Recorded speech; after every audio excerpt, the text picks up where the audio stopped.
तर उद्धव ठाकरे यांनाच आता गेट आउट करण्याची वेळ आली आहे। उद्धव ठाकरेंनी केलेल्या टीकेवर नारायण राणेंनी प्रत्युत्तर दिलं। शिवद्रोह्यांना गेट आउट करा, उद्धव ठाकरेंनी ही टीका केली होती।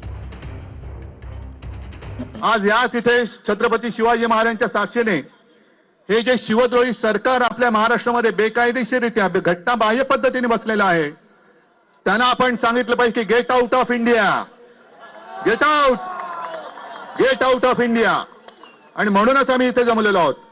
महाराष्ट्रद्रोही शिवद्रोही सरकार गेट आउट ऑफ इंडिया। हे कोण आहेत उद्धव ठाकरे आज गेट आउट म्हणणारे? त्यांना त्यांचं अस्तित्व माहित नाही, ते मुख्यमंत्री नाही आहेत, एक सामान्य नागरिक आहे। महाराष्ट्राच्या मुख्यमंत्र्यांना उपमुख्यमंत्री गेट आउट? अरे तू कोण आहे, तुला एवढं पण कळत नाही? कसा नेता होऊ शकतो? एक तर दारे झिजवत आहे सोनिया गांधी, शरद पवार, मलाच करा मुख्यमंत्री। लाज पण त्या माणसाला वाटत नाही। बाळासाहेब ठाकरे कसे स्वाभिमानी आणि हा माणूस किती स्वार्थी। हे कोण आहेत उद्धव ठाकरे आज गेट आउट म्हणणारे?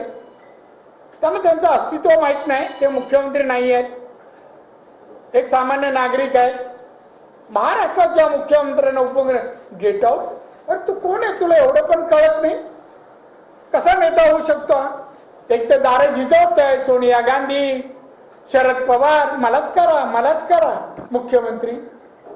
लाज पण त्या माणसाला वाटत नाही।